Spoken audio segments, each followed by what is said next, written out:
And if you're also looking for an architect, look no further. This is your girl.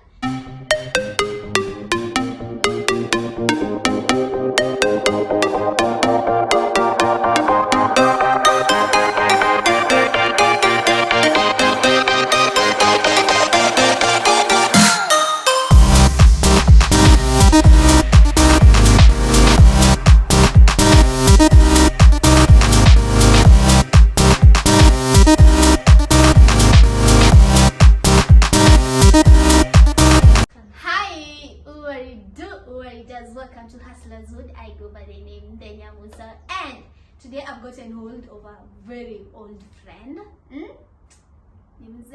Who's older? Hey. Hey. It's not me. It's me. It's definitely me. So I got to know her through a friend. Hi Nancy. And she was running a thrift store online. I think she's among the first people I knew were running an online thrift store. I got to know her. She was at 3,000 followers as of today. She is at 45.5k followers. That's a thrift shop. And then there's all you. Organic. All of them. Yeah.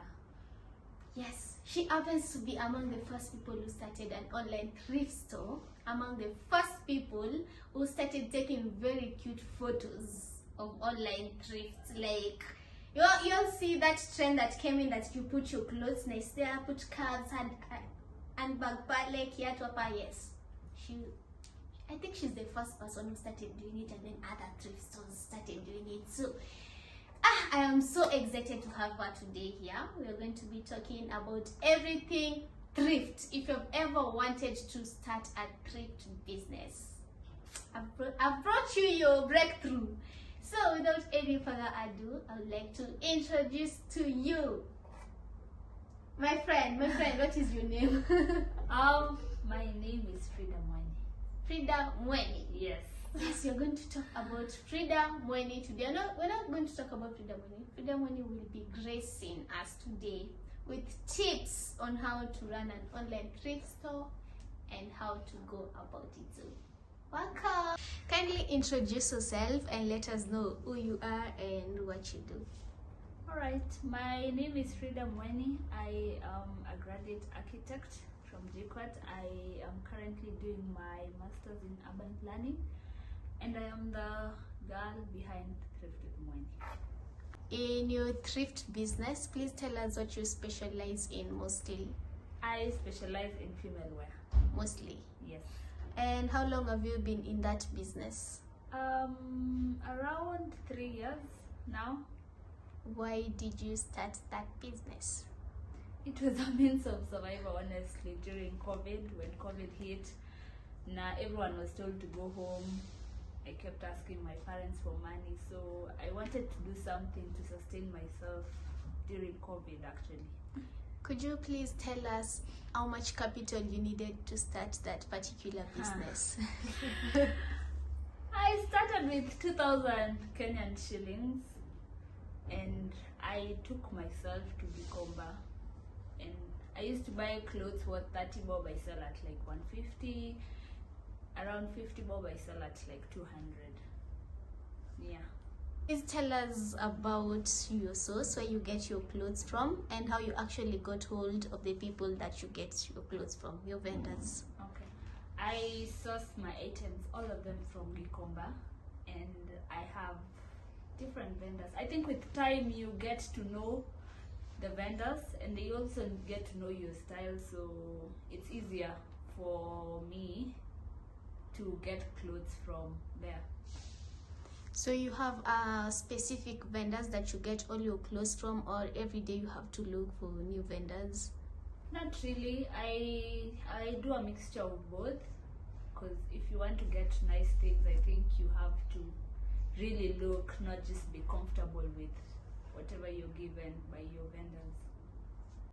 Please tell us about your routine. Let's say like market day. How do you usually go about it? Okay. My days look the same, like from Monday to Thursday. Then my weekend starts on Thursday evening. From Monday to Thursday, I wake up at 5. I leave the house by 7. I'm around there, so I start looking for items until around 11. I'll talk about Gikomba self-sustaining later, but at 12 I leave the market. Then from around 1 to 2 I take photos. Around 6 I start posting. From 9 I start packing for tomorrow's delivery, and my day ends at around 1. Okay. Does that mean for someone to actually get good clothes from Gikomba, they have to be in there on that time, or you can just go there anytime? You see, every market has their own dynamics, and you have to learn the dynamics first so that you can get how it works. So if, let's say, the bills are being opened between 7 to 9 and you go at 11, everyone has picked what they liked, so you just get what is remaining from that bill, and people pick the best one, so you might not get the best of the best, but it's still something. So I prefer going early to get the best. Okay, and how do you create a rapport with the vendors? How do you like talk to them to make sure they put for you nice clothes or something of that sort? I don't think it's about talking to them. It's about how you do business with them. Like, you have to, if you're a frequent customer, they see you every day, they know your style, they know what you sell, so it's easier for them to even call you, tell you, I have something that you might like. So it's not about talking to them, it's about how do you relate business wise, because there are vendors for different things. There are vendors for sweaters, dresses, skirts, so it's about how do you do business with them. Like, if I want skirts, I know the vendors to go to see. Yeah. You told you get to differentiate between quality items in Gikomba and those that are non-quality.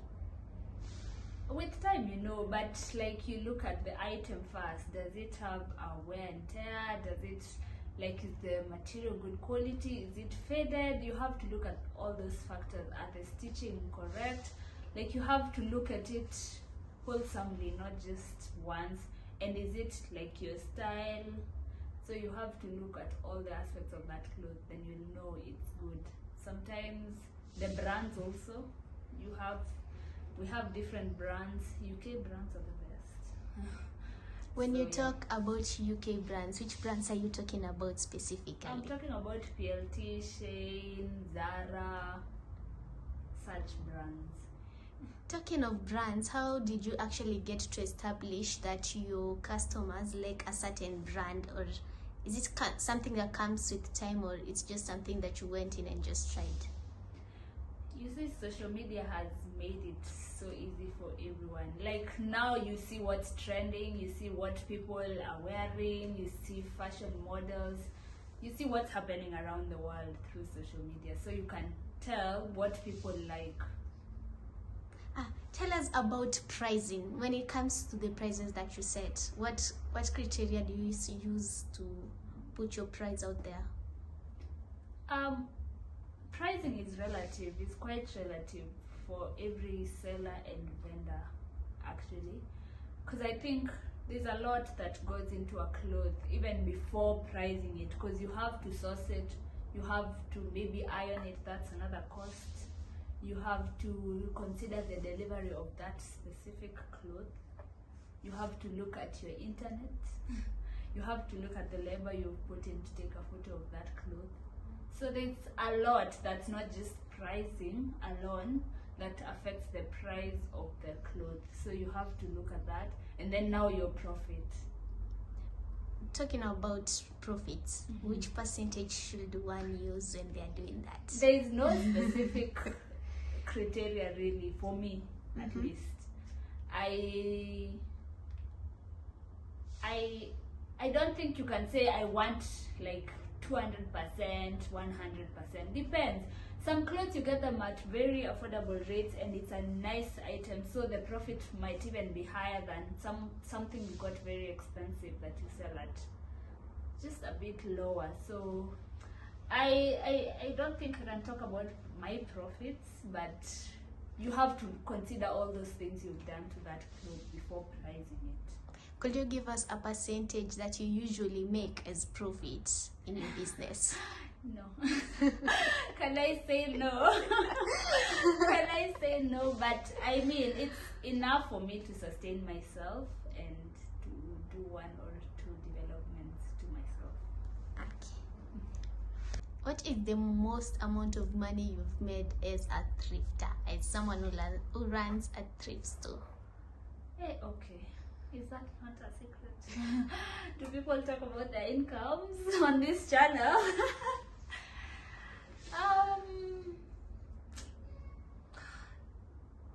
Can I say above like 200,000? Was that in a month, a week, or That a is day? in a month. You made 200,000 Just from your over, sales. yeah. Okay. How have you managed to maneuver the thrift industry so far? How well? To be honest, when I was starting, it was just a means of survival. I didn't think it would be more than just surviving before COVID and become an architect and just lead a normal career life. But there is more to it, and with time I've gotten to realize that business is actually the way to go regardless. So what has kept me going is just studying your market and knowing what do they like, because there are so many thrift shops, there are so many. How is your presentation? How do you do your ads? How do you keep your customers coming back? So you have to study the dynamics of that business. Could you please give us tips on how to run an online store? Tips on what really, like, is it On- ads? Because there's a lot to a business. There's honestly a lot. There's ads, there's the media. How do you take your photos? Because photos are first impressions. How do you create a good impression of your brand? Like, there's a lot really. We cannot just say these are the tips. You need to look at critically at each aspect of that business and study it. About learning an online thrift store, is it something that you would want to change in future and open your own shop, or you are okay with an online, and which one is cheaper? I don't know which one is cheaper because I've not tried the other one, but that's in my plans, my future plans, and time will tell everything. You've told us about the most money you make. Which is the least you've ever made? Hey, sometimes it's really difficult. Sometimes even make like just for rent, so it depends. Hey, it's a lot. Running a business is quite tricky, but we learn and we get through it. Have you ever had dead stock, and what do you usually do with your dead stock? Yeah, I have, but what I do with the dead stock, I repost, and if there's nothing changing, I just do a sale just to clear, because it feels like a baggage, honestly. Sometimes you've stayed with these clothes for over 4 months, 5 months, so I just do a sale and just to return my money at least. Okay, what criteria do you use to do a sale when you're running a sale? Sometimes I just want to get back my money, honestly. Just at the original price, just to get back my money. What achievements have you been able to make as Mweni since you started running your thrift store? Some are quite small, but they are significant. Just staying alive and sane is one big achievement. No one is running at you for deadlines. No one is looking for you like you've not done this. That's an achievement. I have also opened a new nail bar in town. Like, from the amount of money I get from this business, I have quite a few earthly things, so to say, and yeah. Other than running a thrift store and being an architect, are there other investments that you've ventured into, and will you share with us which ones they are? Oh yes, I do farming in my village. I think that's another investment I'm looking into. I'm also my eyes are open to, and I'm also learning about real estate. I want to venture into more. Susan Wanjiku said one source of income is almost close to none. So I'm trying more options. What kind of farming do you actually do? Just basic farming. Maize, beans, basic farming. How is it so far? It's okay. I'm just learning. I just started juicy. It's not something it's all over there. It's quite new. I'm trying. What made you decide to actually start farming, and why? I think spreading of risks. Like you need to, if you don't make enough income in thrift, how will you fall back? Where will you get your money from? So you need to look at spreading risk and multiplying your sources of income. So that's what I'm trying to do. Let's talk about your career. You mentioned you're doing a master's in architect. Yes, urban planning. Urban planning. Yes.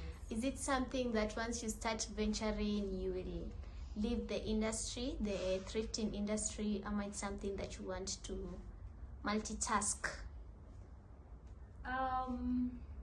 When I actually started my master's last year because I was not looking for an exit plan, but just another stable source of income, because I want to be a policy maker, I want to change the society, I want to deal with food security, I want to deal with architecture stuff, and also be a fashion person. So I think they go together and it can be done. The two of them can be done together. So I'm excited. Winnie, please talk to someone who wants to start a thrift business but doesn't know what to do and how to go about it.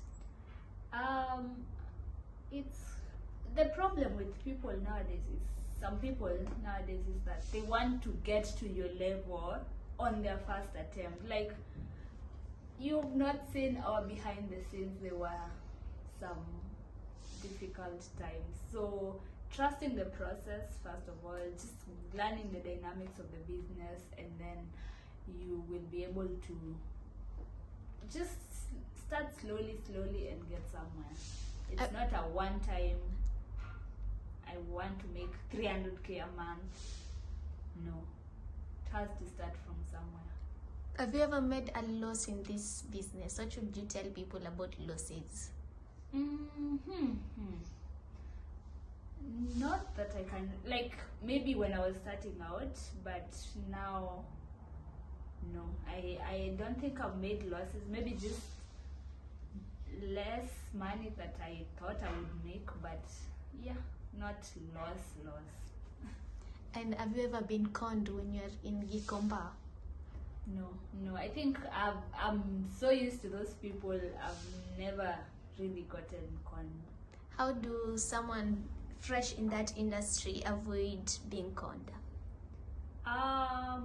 What do you mean con? Like, explain. Let's say you go buy clothes and then when you go wash them, you get like the whole color comes off. How do you identify such? Like, the way I was saying, you have to learn the dynamics.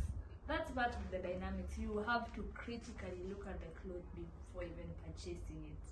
I think now I can tell. Now I can really tell if this cloth is really good quality or not. So with time you learn, but you have to look at it and do your background research. You can't just blindly go and buy things without checking. Please describe your relationship with God or the supreme being you believe in when it comes to your business. Okay. I am a Christian and I am saved, first of all. So I believe in the supreme being, and I believe everything that happens, it's due to God, and I pray to Him and I trust Him with all my endeavors. I fellowship at Nairobi Lighthouse currently. Yes. So we're going to do a little bit of games. Okay. Yeah, so which is the largest continent on earth? Hii inakuanga gani? It's a harsh world. Sini nini? Asia. Wait, tuna record? Allah! Allah! Allah!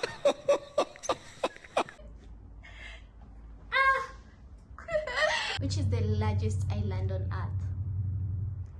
Island? Mauritius. Is it? Madagascar? Which one is that? Could you tell us rivers that end in a delta? Nile. That's all I know. Oh my God! Wow! What's the difference between robbery and burglary? Burglary, there is use of force, violence, I guess. Then, what was the other one? Robbery. There is use of force. I don't know. Is it?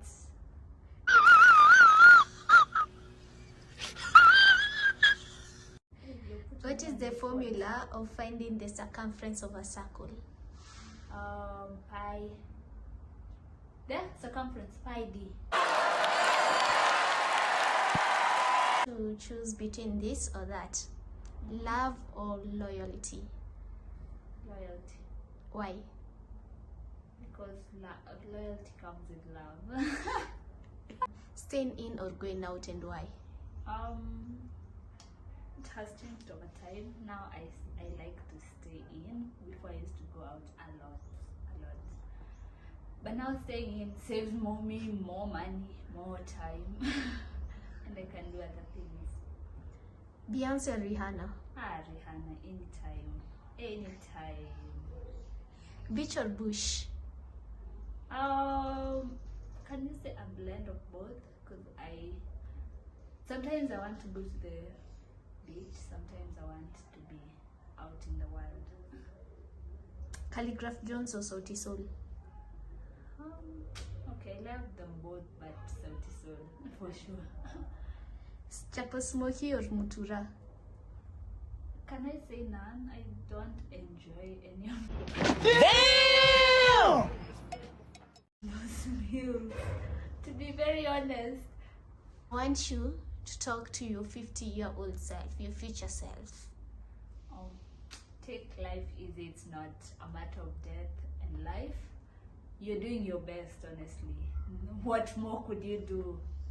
And enjoy life. It's never that serious. What's your parting shot to people out there? Honestly, just work. There's no shortcut, and Rome was not built that day. You don't want to say, I want to be like you tomorrow. You have to put in the work. You have to. There's a lot of sacrifices. There's a lot of. It's not the best working environment. Obviously, we are in Gikomba. Sometimes it's very muddy. It's very dusty. Like, it's not the perfect work environment, but we push. And honestly, the cliche things, never give up, which is true and works for me, and put in the work, and God, of course.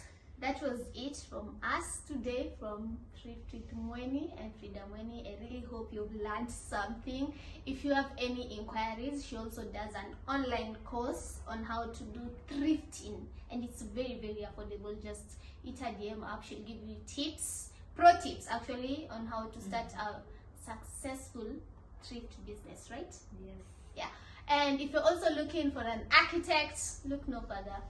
This is your girl. Real estate, this is your girl. I'll leave her handle down below for the thrift shop and for her personal handle. Yeah. She's not a bit active on the personal handle, Yeah. but on the thrift store she'll definitely I'll reply say it to first. you. Yeah. Yeah. So Winnie, thank you so much for your time. Thank you so much. Thank you for the tips, and I can't wait to see how far Thrift with Money grows. And the next time will be, it won't even be about followers, and it will be a whole Community. Yes, like we Yeah. are walking into a building like Thrift with Money, and you get to Yeah. shop for all, and she has very quality and unique items. Please, like, Kotaki kukaa made in Kenya, shop with Thrift with Money. And Yeah. that's it from us today. Don't forget to subscribe, turn on the notification button, share, and tell a friend to tell a friend. Bye. Bye.